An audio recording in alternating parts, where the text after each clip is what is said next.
Profesional, curiosa, sensible y profundamente implicada en la comunicación educativa. Su encuentro con la pedagogía fue así. Un encuentro con tanto sentido que lo convirtió en su profesión. Hoy vamos a conocer a Eva Bach.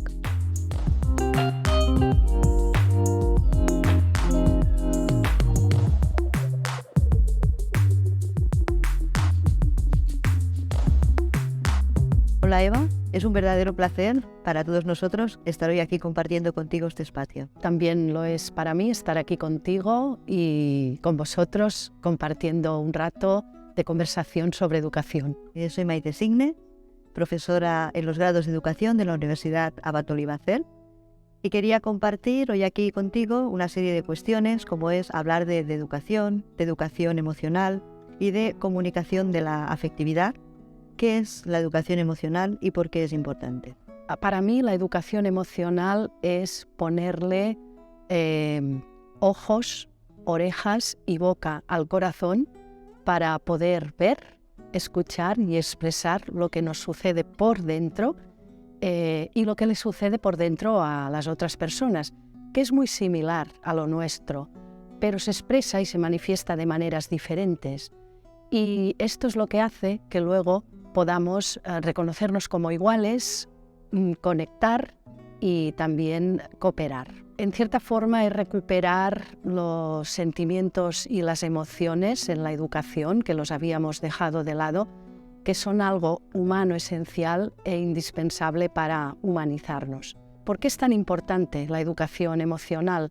Pues bueno, primero hay que hacer referencia a que la neurociencia demostró cómo la emoción es un pilar fundamental de la persona, lo mismo que el conocimiento, que la razón, que el saber. Por otro lado, también es cierto que tenemos pensamientos, ideas, comportamientos, actitudes y que muchas veces pensamos que son objetivos, racionales, puros, y no es así, siempre están influenciados, teñidos, coloreados por nuestras emociones. Por tanto, qué importante es saber qué emociones de fondo subyacen detrás de todo ello. También porque desatender las emociones de manera sistemática nos puede traer complicaciones e incluso hacernos enfermar. Una cantidad ingente de tristeza no expresada nos puede conducir a la depresión, pero hay algo todavía más importante y es que no atender las emociones nos desconecta de nuestra esencia, de nuestro ser, nos insensibiliza y nos deshumaniza. No podremos conectar con las otras personas tampoco porque estamos tan lejos o tan cerca de los otros como lejos estemos o cerca de nosotros mismos y de nuestro sentir. Estar conectados con nuestras emociones y tener conciencia de ellas nos hace menos manipulables ante la sociedad de consumo, ante las pantallas, los algoritmos, ante la inteligencia artificial, todo este mundo que se nos abre, hasta tal punto que dice el pensador y filósofo Yuval Harari que las dos únicas destrezas que vamos a necesitar en el futuro a lo largo de toda la vida van a ser la inteligencia emocional y el equilibrio mental, estrechamente relacionados ambos. Eva, desde toda tu experiencia en el campo de la inteligencia emocional, ¿qué aspectos son necesarios para una sociedad actual? Hay un proverbio chino muy bonito que dice que si hay luz en el alma, habrá belleza en la persona. Si hay belleza en la persona, habrá armonía en casa. Si hay armonía en casa, habrá orden en la nación. Y si hay orden en la nación, habrá paz en el mundo. Cuidar nuestro mundo emocional para que haya luz y belleza dentro de nosotros es un factor indispensable de equilibrio emocional.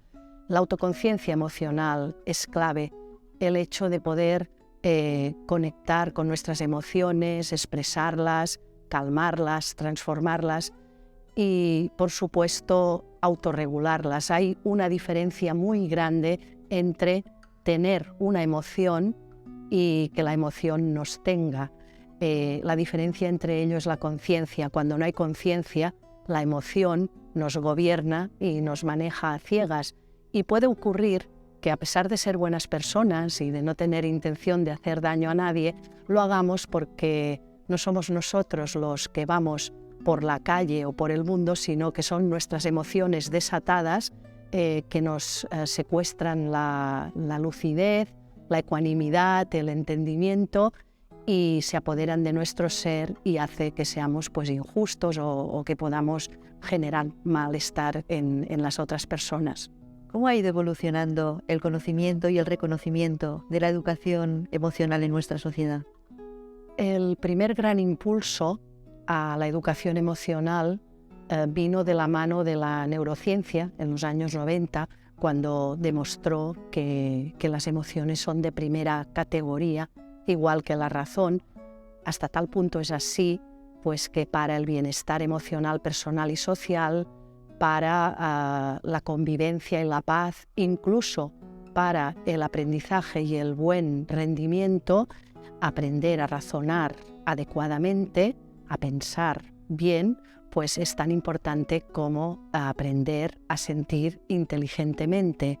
Por tanto, ahí digamos que todo esto le dio solidez a las emociones y empezamos a mirarlas desde la educación y desde muchos otros ámbitos.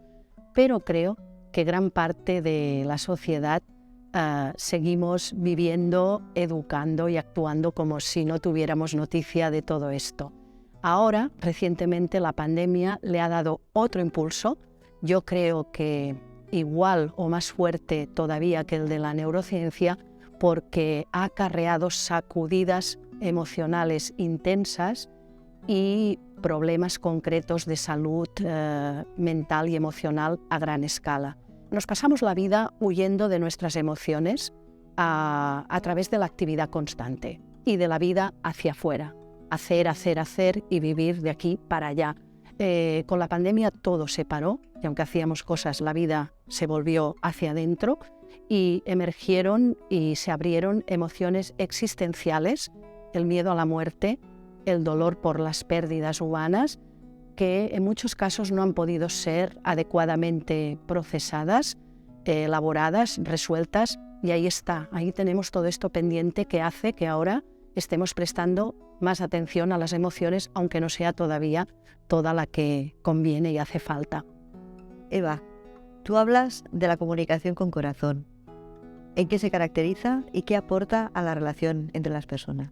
Sí, comunicar con corazón significa ponerle corazón a la mirada, a la escucha y al habla. No solo corazón, porque hay que ponerle también entendimiento, hay que ponerle intuición, hay que ponerle muchas más cosas. Por eso cuando decimos hablar desde el corazón, no solo desde el corazón, pero sí con corazón. ¿Por qué es necesario? Porque las personas somos vulnerables. Vulnerables significa posibilidad de ser heridos. Entonces, comunicación con corazón significa cuidar las palabras y las formas que utilizamos en la comunicación para que estas palabras acaricien en lugar de herir, para que empoderen en lugar de debilitar, para que abran caminos en lugar de alzar muros. Significa buscar las palabras precisas, las palabras delicadas, las palabras ajustadas. Dice Ángel Gabilondo que cuando no utilizamos las palabras ajustadamente, cuando lo hacemos desajustadamente, introducimos algún tipo de injusticia en el mundo. Tiene que ver también esta comunicación con corazón, con crear contextos de relación educativos, humanos, agradables, porque funcionamos mejor cuando se nos trata bien que cuando se nos trata mal, y tiene que ver con algo muy importante que es la belleza en la comunicación.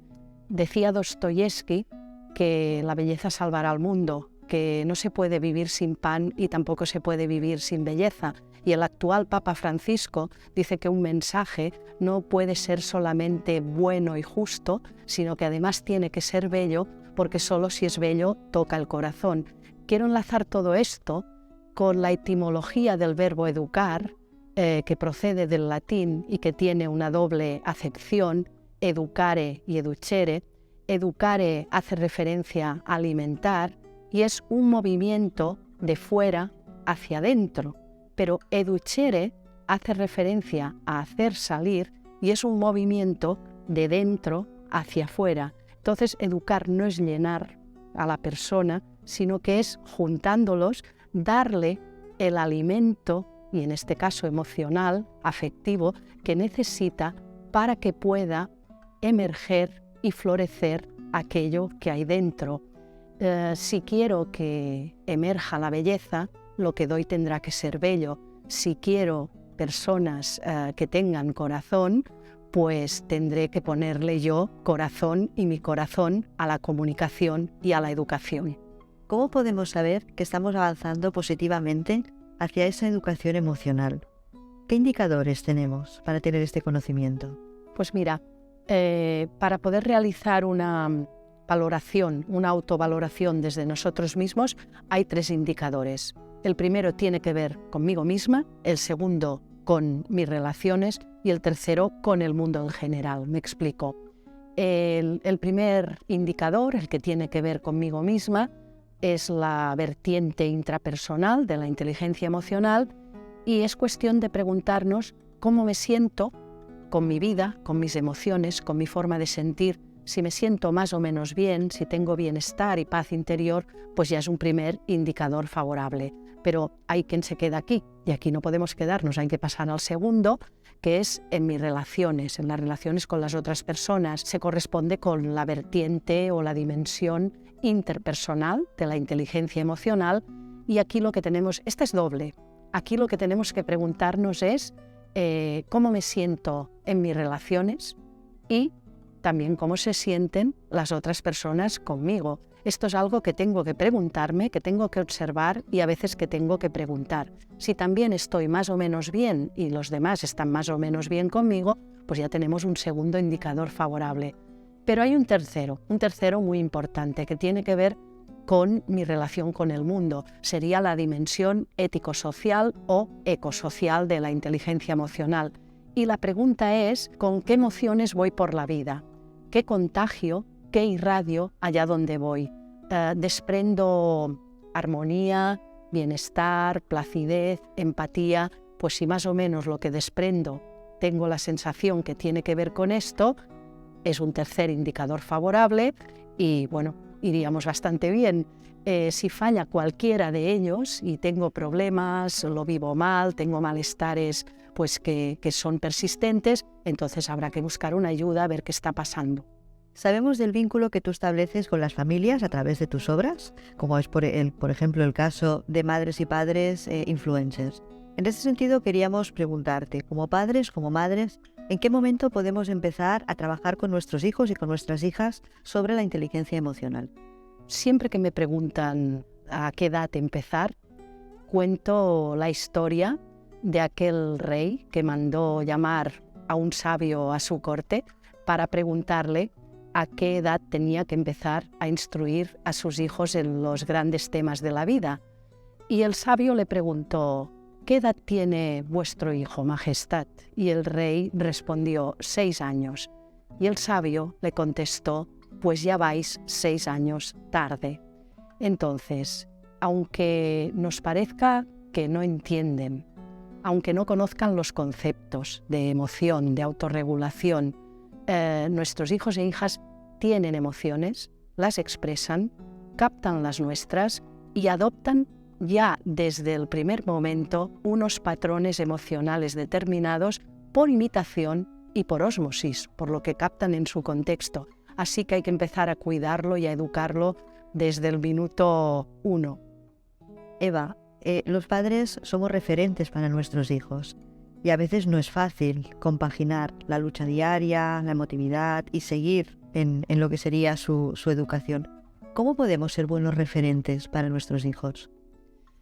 Primero de todo, siendo honestamente la persona que somos, en lugar de un personaje ficticio, muchas veces perfecto e invulnerable que simulamos ser para educarles.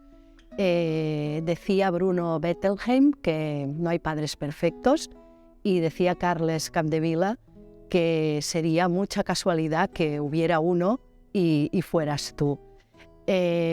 Si queremos ser un buen referente, una de las cosas que también es clave es poner el mismo empeño en nuestro propio crecimiento y cuidado que en el suyo.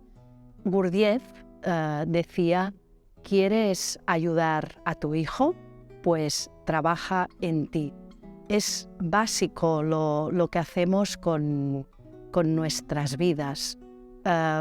Tiene mucho más peso lo que nosotros somos y hacemos que lo que les podamos decir. De hecho, también hay una frase de Umberto Eco que dice que somos lo que nuestros padres nos enseñaron cuando no estaban intentando enseñarnos nada. Entonces, qué importante cuidar nuestros gestos, nuestras caras, nuestras miradas, nuestros actos y nuestras vidas, porque lo que dice todo esto es crucial. Por último, no basta solamente con ser un buen referente, sino que tenemos que ser además un referente atractivo. Porque si nosotros somos un referente de buenos valores, de muy buenos valores, pero no encarnamos esos valores con alegría, con belleza, con atractivo, va a ocurrir muy probablemente que vayan a buscar otros referentes, y de ahí viene lo de influencers, que sí que van a ser atractivos, pero que seguramente no vayan a ser buenos. Por eso es importante que desprendamos alegría de vivir, que desprendamos sensibilidad, calidez, calidad humana, porque eso sí nos hace un buen referente, a pesar de nuestros defectos, carencias y limitaciones. ¿Y en el sector educativo, del que fuiste docente durante muchos años y en el que sigues colaborando incluso a día de hoy, hay mucho camino todavía por recorrer? Bueno, afortunadamente hemos avanzado mucho y cada vez hay más escuelas que tienen en cuenta las habilidades socioemocionales, las competencias emocionales, la educación emocional. Sin embargo, sí que sigo detectando dificultades que yo vi en su momento, hace años, en la escuela, que tienen que ver con nuestras miopías y carencias emocionales, y que el problema de esto es que son problemas nuestros, de los adultos, que impiden que podamos dar respuestas adecuadas a los problemas naturales y normales del crecimiento de los niños y niñas o de los adolescentes, y que eso hace que a veces esos problemas que serían naturales se enquisten, se cronifiquen y se compliquen. Por otro lado, sigo viendo mucha obsesión todavía por el currículum, por el conocimiento, cuando resulta que no es que no sea importante, claro que lo es, pero sabemos de sobras que una mente privilegiada o una trayectoria académica brillante, que es lo que ha demostrado la inteligencia emocional, eso no es garantía de ser persona, y que muchos títulos colgados en las paredes tampoco nos aseguran una vida buena ni una buena vida. Como decimos con Montse Jiménez de Madres y Padres Influencers, tenemos que interesarnos menos por el currículum y más por lo que importa a los chicos y chicas, menos por sus resultados y más por sus necesidades, menos por el conocimiento y más por conocerles. Y puntualizo que menos no quiere decir no interesarnos, sino hacerlo un poco menos y un poco más de lo otro. Familia, docentes, un tándem inseparable e indispensable para la formación de nuestros hijos y de nuestros alumnos. ¿Realmente existe esta conexión entre familias, docentes? ¿Cómo puede ser esta conexión? Un gran tema. Tengo una conferencia con 10 puntos para que familias y escuelas rememos en una misma dirección, y voy a resaltar 3, que son 2 Cs y una R. Las 2 Cs son confianza y comunicación, y la R es reconocimiento. La confianza es el primer punto. Los docentes tenemos que confiar en las familias y las familias en los docentes y la escuela. Si no se da esa confianza, se rompe todo lo posterior, porque estamos en el recelo, en la recriminación, en la sospecha, en la descalificación. Por tanto, confianza básica. Luego, la comunicación, que es importantísima y que tiene que empezar por el reconocimiento. Y incido en este reconocimiento porque muchas veces tanto la escuela hacia las familias como las familias hacia la escuela nos centramos en las dificultades, en las carencias, y tenemos que empezar a ver, a incidir y a agradecernos lo bueno que hay, porque lo hay en todos. Lo que pasa es que muchas veces no sabemos verlo, o no queremos hacer el esfuerzo de verlo, o no sabemos reconocerlo. Y si empezamos, en lugar de a buscarnos los puntos débiles, a reconocernos las virtudes, los potenciales, pues, y nos los agradecemos, va a ser mucho más fácil pedirnos y darnos lo que necesitamos cada cual para seguir avanzando y para establecer alianzas en favor de nuestros hijos e hijas, que es de lo que se trata. Respecto a la comunicación, Annie Kidder dice que lo que tiene que hacer el sistema educativo, su misión principal, no es pedir a las familias que hagan más, sino comunicarse con ellas. Y para mí es básica, es imprescindible la comunicación afectiva, esa comunicación con corazón que decíamos.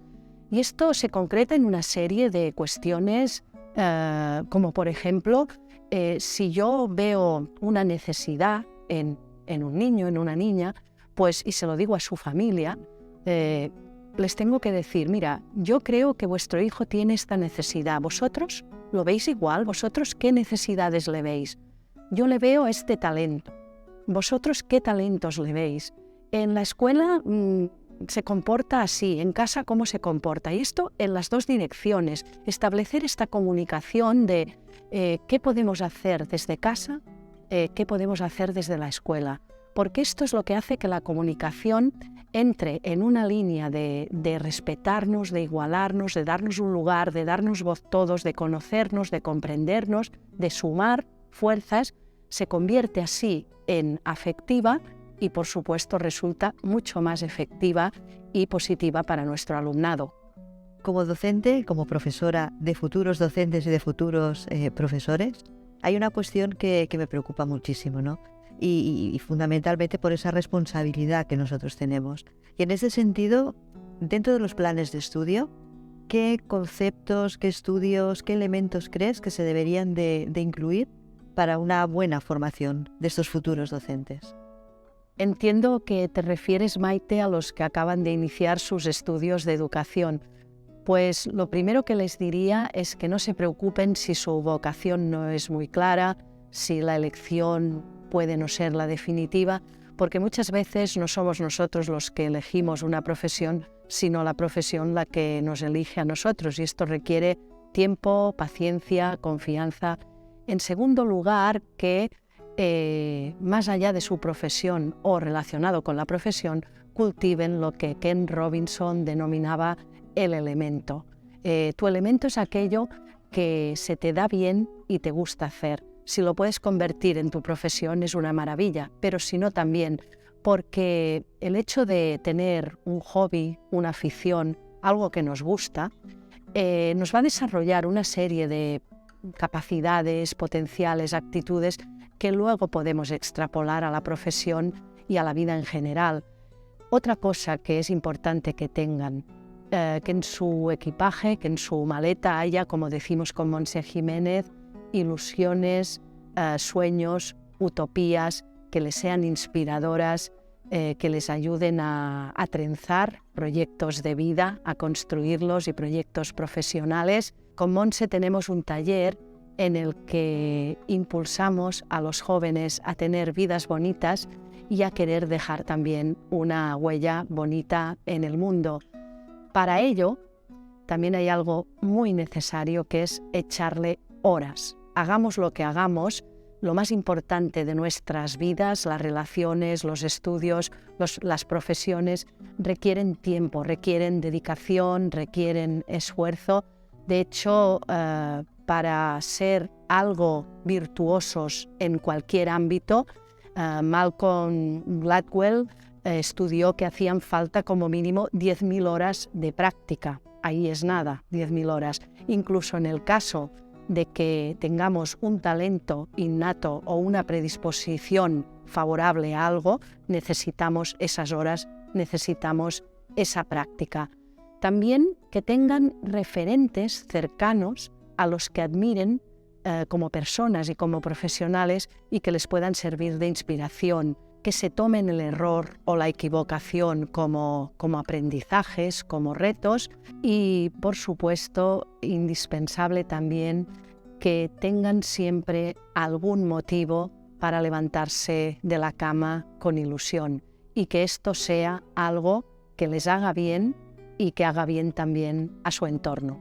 Muchísimas gracias, Eva, por esta conversación, por este diálogo, por todas esas reflexiones que nos has aportado, que tanto nos ayudan, que tanto nos enseñan, y especialmente pensando pues en esos jóvenes que tenemos en nuestras aulas, con los que tengo la gran suerte de compartir, ¿no?, cada día las clases, las experiencias, las vivencias, los aprendizajes, y que, bueno, que han puesto en su punto de mira para su futuro pues el desarrollar lo que es una de las profesiones, ¿no?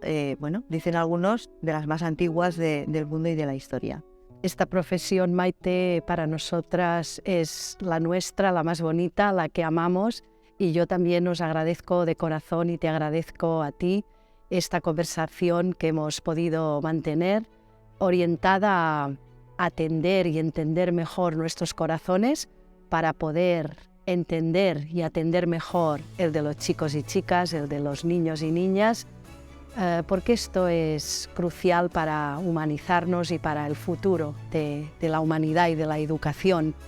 Termino con una frase muy bonita del psiquiatra norteamericano Karl Menninger, que dice que lo que se les dé a los niños, ellos lo darán a la sociedad.